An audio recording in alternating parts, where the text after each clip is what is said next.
এই ভিডিওতে Joker part 1 এর স্টোরি এক্সপ্লেন করব আপনাদের জন্য, কারণ আপনারা সবাই জানেন 2 অক্টোবর জোকার পার্ট 2 বেরোচ্ছে এবং আমার মনে হয় জোকার পার্ট 1 এর গল্প যদি আপনাদের জানা বা বোঝা না থাকে তাহলে জোকার পার্ট 2 দেখতে একটু অসুবিধাই হবে। জোকার পার্ট 1 এর গল্প বুঝতে গেলে তার কিছু ক্যারেক্টারকে আমাদেরকে আগে জানতে হবে। Joaquin Phoenix, character name Arthur, যিনি পরবর্তীকালে জোকার হিসেবে পরিচিত হবেন। রবার্ট ডি নিরো, মারে, যিনি একটা কমেডিয়ান শো হোস্ট করে এবং জোকারের আইকন। এই আইকন থেকে জোকারের শত্রু কিভাবে হবেন এইটা আমরা আগে জানবো গল্পে। নেক্সট হচ্ছে ফ্রান্সিস কনরয়, যিনি জোকারের মায়ের রোলটা প্লে করছেন, এবং ব্রেট কালেন, থমাস ক্যারেক্টারের নাম, ইনিও জোকারের লাইফে অনেক বড় ইম্প্যাক্ট ফেলে। মুভি শুরু হয় এমন একটা জায়গা দেখিয়ে যেখানে সমাজে বড় লোক এবং গরিব লোকের মধ্যে বিশাল বড় বিভেদ, এবং সেই জন্যই সেখানে প্রত্যেক দিন দাঙ্গা হাঙ্গামা ঝামেলা লেগেই থাকে, কারণ বড় লোক শুধু বড় লোক হচ্ছে এবং গরিব শুধুই গরিব, যেটা আজকে আমরা আমাদের সমাজেও দেখতে পাই। এই গল্পটা সেই সমাজেরই একটি গরিব মানুষের গল্প যার নাম আর্থার, যে নিজের মায়ের সঙ্গে থাকে এবং জোকার সেজে রাস্তায় রাস্তায় মানুষকে হাসানোর চেষ্টা করে, এবং সেই থেকেই যে উপার্জন হয় সেটা দিয়েই তাদের সংসার চলে। তার একটা বিশাল বড় স্বপ্নও আছে, সে একদিন বিশাল বড় স্ট্যান্ড আপ কমেডিয়ান হতে চায় এবং মানুষকে আনন্দ দিতে চায়, কারণ তার মা বলে তার জন্মই নাকি মানুষকে আনন্দ দেওয়ার জন্য হয়েছে। কিন্তু তার এই স্বপ্নের সাথে সাথে তার একটা রোগও আছে, সে তার হাসি কন্ট্রোল করতে পারে না। জায়গা যাই হোক, সিচুয়েশন যাই হোক, যেই পরিস্থিতিতেই হোক না কেন, সে হাসতে একবার শুরু করলে তার হাসি আর কেউ থামাতে পারে না। যদিও তার জন্য সে ডাক্তার দেখাচ্ছে এবং ওষুধও খাচ্ছে। এবং এই প্রসঙ্গে একটা কথা বলে রাখাটা জরুরি যে জোকারের মা থমাস বলে একজনকে প্রত্যেকদিন চিঠি লেখে এবং তার থেকে উত্তরের আশা করে। কে এই থমাস? এদের জীবনে, এই মা ছেলের জীবনে এই থমাসের কি ভূমিকা সেটা গল্পে আমরা আগে জানতে পারবো। একদিন সে রোজের মতোই রাস্তায় দাঁড়িয়ে খেলা দেখাচ্ছিল একটা সাইনবোর্ড নিয়ে। কিছু ছেলে তার কাছে আসে এবং তার পেছনে লাগার জন্য তার হাত থেকে সাইনবোর্ডটা কেড়ে দৌড়ে পালিয়ে যায়। জোকারও সাইনবোর্ডটা নেওয়ার জন্য তাদের পেছনে দৌড়ায়। তারা দৌড়ে গিয়ে একটা গলির মধ্যে ঢোকে এবং জোকারও তাদের পেছনে পেছনে ঢোকে। তারা গলির মধ্যে ধরে জোকারকে খুব মারে এবং বিনা কারণে জোকার পড়ে পড়ে মার খায়, কারণ জোকার দুর্বল এবং গরিব। পরদিন যখন সে কাজে আসে, তার কলিগ তাকে বলে যে তুমি কালকে মার খেয়েছো শুনে খুব খারাপ লাগলো, বাইরের অবস্থাটা ভালো নয়, তোমার নিজের সেফটির কথা তোমাকেই ভাবতে হবে। সে তাকে একটা বন্দুক দেয়। জোকার প্রথমে বন্দুকটা নিতে না চাইলেও বন্ধুর জোরের কারণে পরবর্তীকালে সে বন্দুকটা নিজের কাছে নিয়ে নেয় এবং বন্দুকটাকে সে সবসময় নিজের কাছেই রাখতো। এখান থেকেই শুরু হয় যত ঝামেলা। একদিন জোকারের একটা শো থাকে বাচ্চাদের একটা হসপিটালে, এবং সেখানে গিয়ে সে পারফর্ম করতে শুরু করে। হঠাৎ সবার সামনে বন্দুকটা তার পকেট থেকে বেরিয়ে যায়, এবং অবভিয়াস ব্যাপার যে বাচ্চাদের একটা প্রোগ্রাম, সেখানে বন্দুক পাওয়া গেছে, সেটা খুবই ভয়াবহ ব্যাপার।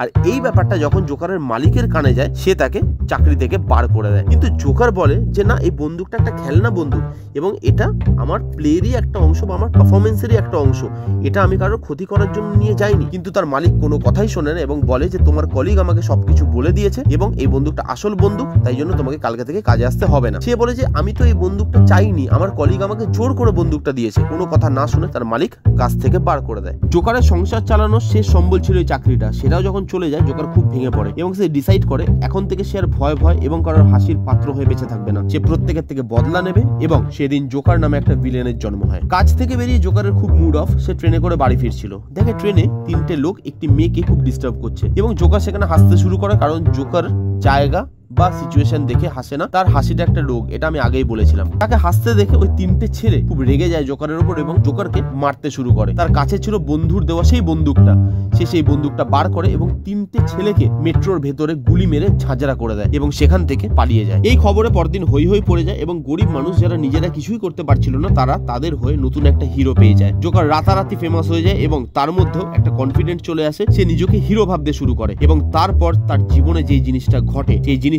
তার লাইফের সব থেকে বড় ঘটনা। আপনাদের প্রথমেই বলেছিলাম, মনে আছে হয়তো, আর্থারের মা থমাস বলে একজনকে চিঠি লিখত এবং তার থেকে উত্তর পাওয়ার আশা করত।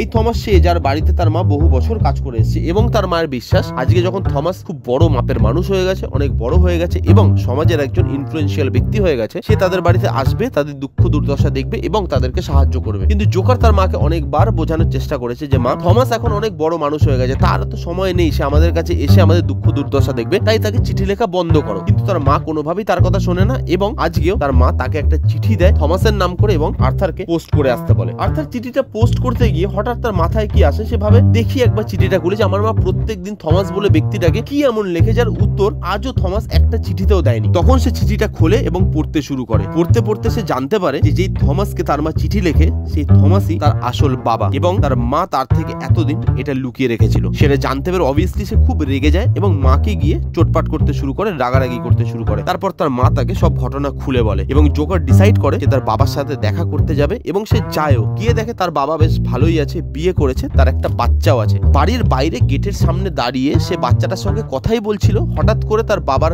গার্ড এসে জোকারকে সেখান থেকে তাড়িয়ে দেয় এবং জোকার সেখান থেকে পালিয়ে যায়। তারপর দেখানো হচ্ছে যে জোকারের মা একদিনকে অসুস্থ হয়ে যায়, কারণ মেট্রোর ভেতরে যে 3টে খুন হয় তার জন্য 2টো পুলিশ ইনভেস্টিগেট করছে এবং তারা জোকারকে দোষী বলে মনে করছে। তারা তার মায়ের কাছে আসে এবং জোকারের ব্যাপারে বিভিন্ন ধরনের প্রশ্ন করতে থাকে, যেটা শুনে তার মা খুব রেগে যায়, হাইপার হয়ে যায় এবং মায়ের হার্ট অ্যাটাক হয়। জোকার তার মাকে নিয়ে হাসপাতালে যায় এবং হাসপাতালে বসে সে একটা টিভি শো দেখছিল, যেই শোটা তার খুব পছন্দের এবং এই শো এর যে হোস্ট তাকে সে নিজের আইডল বলে মনে করে। জোকার টিভি শোটা দেখতে দেখতে হঠাৎই তার চোখে পড়ে যে সেই শো এর মধ্যে জোকারেরই একটা পুরনো পারফরমেন্স চালানো হয়েছে এবং যেটা ঘিরে প্রত্যেকে সেখানে হাসছে, কারণ জোকার সেই পারফরমেন্সটা দিতে গিয়ে হেসে ফেলেছিল, কারণ হাসাটা তার একটা রোগ। সেই রোগটা নিয়ে প্রত্যেকটা মানুষ সেখানে তার মজা ওড়াচ্ছে, সেখানে হাসাহাসি করছে। ইভেন যাকে সে নিজের হিরো বলে মানতো, যাকে নিজের আইডল বলে মানতো, মানে প্রোগ্রামের হোস্ট, সেও সেখানে জোকারকে নিয়ে মজা করছে। এটা দেখে জোকার খুব রেগে যায় এবং ভেতর থেকে ভেঙে পড়ে। নেক্সট সিনে দেখানো হচ্ছে জোকারের বাবা একটা থিয়েটারে গেছে, মানে থমাস। জোকারও তার সঙ্গে দেখা করার জন্য সেই থিয়েটারে যায়, কারণ ছেলে হিসাবে সে বাবার কাছে একবার পরিচিতি পেতে চায়। সে সেখানে যায়, তার বাবার সঙ্গে দেখা করে এবং বলে যে আমার মা প্রত্যেকদিন তোমায় চিঠি লিখতো,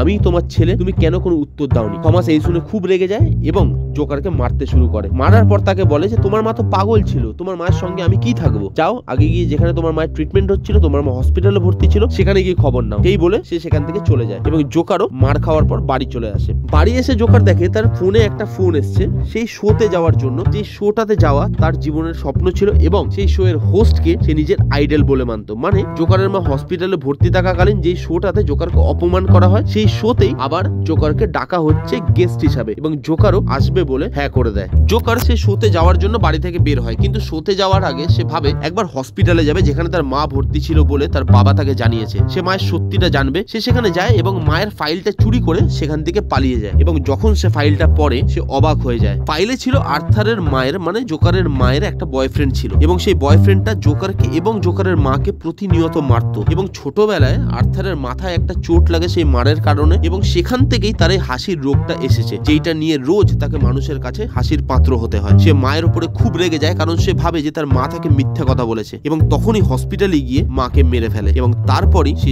জোকারের সাজে রেডি হয় শোতে যাবে বলে। সে যখন শোতে যাবে বলে রেডি হচ্ছিল, সে তার মায়ের একটা ছবি পায় যেটার মধ্যে লেখা ছিল যে তোমার হাসি আমার খুব ভালো লাগে এবং যেটা লিখেছিল থমাস। তখনই সে বুঝতে পারে যে তার একটা ভুল হয়ে গেছে, তার মা তাকে মিথ্যা কথা বলেনি এবং তার মাকে সে শুধুই মেরে এসছে। জোকার যখন শোতে যাবে বলে রেডি হচ্ছিল, তখন হঠাৎ দেখে তার বাড়িতে তার দুজন এক্স কলিগ এসছে তার মায়ের মৃত্যুর খবর শুনে এবং দুজনের মধ্যে একজন সেই কলিগও আছে যে কলিগ তাকে বন্দুক দিয়েছিল এবং মালিকের নামে মিথ্যা কথা বলে চাকরিটা খেয়েছিল। জোকার তাকে দেখে ইমিডিয়েটলি রেগে যায় এবং ভাবে যে সে বোধহয় আবার তাকে ডিস্টার্ব করতে এসছে। এই ভেবে সে তার ওই মিথ্যাবাদী কলিগকে সঙ্গে সঙ্গে মেরে ফেলে। আরেকজন যে কলিগ ছিল তাকে জোকার এমনি ছেড়ে দেয়, কারণ সেই মানুষটা ভালো ছিল, যে জোকারের রোগকে নিয়ে কোনোদিন মজা ওড়ায়নি বা তার পেছনে লাগেনি, তাই জন্য তাকে জোকার ছেড়ে দেয়। এবার ক্লাইম্যাক্সের পালা, যেখানে আর্থার জোকারের বেশে রেডি শোতে যাওয়ার জন্য এবং এটাই হলো মুভির বেস্ট পোর্শন। সে রেডি হয়ে বেরোয় এবং সে এত খুশি যে সে খুশি না কন্ট্রোল করতে পেরে রাস্তার মধ্যে ডান্স করতে শুরু করে। তখনই দুটো পুলিশ তাকে দেখতে পায়, সেই দুটো পুলিশ যারা সন্দেহ করছিল মেট্রোর 3টে ছেলেকে জোকারই মেরেছে এবং যাদের জন্য জোকারের মা অসুস্থ হয়ে হাসপাতালেও গেছিল। তারা আর্থারকে পেছন থেকে ডাকে এবং থামতে বলে, কিন্তু আর্থার সেখান থেকে কোনো রকম ভাবে পালিয়ে শোতে পৌঁছায়। শো এর হোস্ট তাকে জোকারের বেশে দেখে এবং বলে যে কি ব্যাপার, তুমি জোকার সেজে এসছো কেন? সবার মধ্যে তুমিও জোকারের ফ্যান নাকি? জোকার সেজে সবার মধ্যে তুমিও প্রোটেস্ট করছো? আর্থার বলে যে আমার একটা রিকোয়েস্ট আছে স্যার, আজকে শোতে আপনি যখন আমায় ইন্ট্রোডিউস করবেন তখন প্লিজ জোকার হিসাবে করবেন। তো হোস্ট বলে ওকে তাই হবে। এবার সেই সময় চলে এসছে যেখানে আর্থার স্টেজে চলে এসছে এবং এখন তার ইন্টারভিউ হবে। ইন্টারভিউতে তাকে প্রথম প্রশ্ন করা হয় যে আজকে সে জোকারের বেশে কেন এসেছে। সে উত্তর দেয় যে আমি প্রত্যেককে খুশি দিতে চাই, কারণ আমার জীবনের উদ্দেশ্য এটাই। এবং তারপরে সে কনফেস করে যে মেট্রোতে যারা মারা গেছিল তাদেরকে আমি মেরেছি এবং সে তারপরে সমাজের আসল সত্যটা তুলে আনে সবার সামনে। সে বলে যদি একটা গরিব মানুষ মারা যায় তার ব্যাপারে কেউ কোনো কথা বলে না, কিন্তু যদি একটা বড়লোক একটুও ছোট ব্যথা পায় তাকে নিয়ে সবাই মাতামাতি করতে শুরু করে। এই সমাজ একদম বাজে হয়ে গেছে। এখানে যারা গরিব তাদের জন্য কিচ্ছু নেই, এমনকি বাঁচার অধিকারটুকু নেই। এখানে সবাই স্বার্থপর, যারা শুধু নিজেরটা বোঝে অন্যেরটা কেউ ভাবে না। এমনকি আজকে তুমি যে আমাকে এই শোতে ডেকে এনেছো তা তোমারই লাভের জন্য, কারণ আমার ক্লিপ দেখিয়ে তোমার শো প্রচুর টিআরপি পেয়েছে এবং তোমার শো পপুলার হয়ে গেছে রাতারাতি। তুমিও আমাকে সবার মতো ব্যবহার করেছো এই শোটাকে পপুলার করার জন্য। হোস্ট বলে যে না, সেটা আমি করিনি। এই শুনে আর্থার খুব রেগে যায় এবং হোস্টকে সবার সামনে লাইভ টেলিকাস্টে শুট করে দেয়, যেটা শহরের প্রত্যেকটা মানুষ তখন লাইভ টেলিকাস্টে দেখছিল। জোকার তার ফ্যানদের কাছে আরো পপুলার হয়ে যায়, কিন্তু পুলিশ তাকে সেখান থেকে ধরে ফেলে এবং যখন তাকে সেখান থেকে জেলে নিয়ে যাওয়া হচ্ছিল, জোকারের কিছু ফ্যান পুলিশের গাড়ি উড়িয়ে দেয় যাতে তারা জোকারকে নিয়ে যেতে না পারে এবং জোকার আবার স্বাধীন হয়ে যায় এবং জোকার সেই মোমেন্টটা এনজয় করতে থাকে। সে সবসময় চাইতো লোক তাকে ভালোবাসবে, তার ফ্যান হবে, তার নামে চিৎকার করবে এবং এইটাই সেই সময়। এখানে আরো একটা জিনিস আমরা দেখতে পাই যে একটা সমাজ একজন সাধারণ নিরীহ খেটে খাওয়া ভালো মানুষকে কিভাবে মেরে ফেলে। আজ জোকার সেই সমস্ত মানুষের কাছে হিরো যাদেরকে সমাজ একটা সময় ছুঁড়ে ফেলে দিয়েছে, যাদের ভালোভাবে বেঁচে থাকার অধিকারটুকু এই সমাজ কেড়ে নিয়েছে। জোকার বিপ্লবের মাধ্যমে আবার তাদের বাঁচার আশা ফিরিয়ে দিয়েছে এবং তারপরে দেখানো হয় যে একজন জোকার সেজে থমাসকে এবং তার ওয়াইফকেও রাস্তার মাঝখানে গুলি করে মেরে দেয়, কারণ জোকারের কাজকর্ম সবার রক্তে মিশে গেছে এবং প্রত্যেকে তার জীবনে এক একটা জোকার হয়ে উঠেছে। তারপর দেখানো হয় নেক্সট সিনে যে জোকার পাগলাগারদে ভর্তি হয়েছে, তাকে পাগলাগারদে নিয়ে আসা হয়েছে এবং তার সামনে তার ডক্টর বসে আছে। সে তার ডক্টরকে দেখে খুব জোরে জোরে হাসতে শুরু করে। তো তার ডক্টর জিজ্ঞেস করে যে তুমি আমাকে দেখে হাসছো কেন? জোকার তার দিকে তাকিয়ে বলে তুমি বুঝবে না। তারপর দেখায় জোকারের পায়ে রক্তের ছাপ এবং সে সেখান থেকে বেরিয়ে যাচ্ছে। এর থেকে আমরা বুঝতে পারি জোকার তার ডক্টরকেও মেরে দিয়েছে। এখানেই মুভি শেষ হয়। এই মুভি আমাদের আজকের দিনে সমাজ ব্যবস্থাকে যেভাবে দেখায়, যেভাবে আয়নাটা আমাদের সামনে রাখে, সেটা অসাধারণ। এই সিনেমাটা দেখায় একটা ভালো মানুষকেও কিভাবে একটা সমাজ পশুতে পরিণত করে এবং সেই পশুর তাণ্ডবও তার পরবর্তীকালে সেই সমাজকেই ভোগ করতে হয় এবং সমাজ সিস্টেম তারা প্রত্যেকে এই সমাজ ছাড়খাড় হয়ে যাওয়াটাকে জাস্ট দাঁড়িয়ে দাঁড়িয়ে দেখে। এই মেসেজের সাথে সাথে টড ফিলিপসের দুর্দান্ত ডাইরেকশন এবং ওয়াকিন ফিনিক্সের কালজয়ী অভিনয় আপনার মন ছুঁয়ে নেবে। যেই সিনেমা একবার দেখলে আপনার মন কোনো দিনই ভরবে না। এই ছিল জোকার পার্ট 1 এর স্টোরি এক্সপ্লেনেশন। আশা করি এই ভিডিও দেখার পর 2 অক্টোবর জোকার পার্ট 2 দেখতে আপনাদের আর কোনো অসুবিধা হবে না। ভিডিও কেমন লাগলো কমেন্ট করে জানাতে ভুলবেন না। দেখা হচ্ছে নেক্সট কোনো ভিডিওতে। ততক্ষণ bye bye, take care and be safe.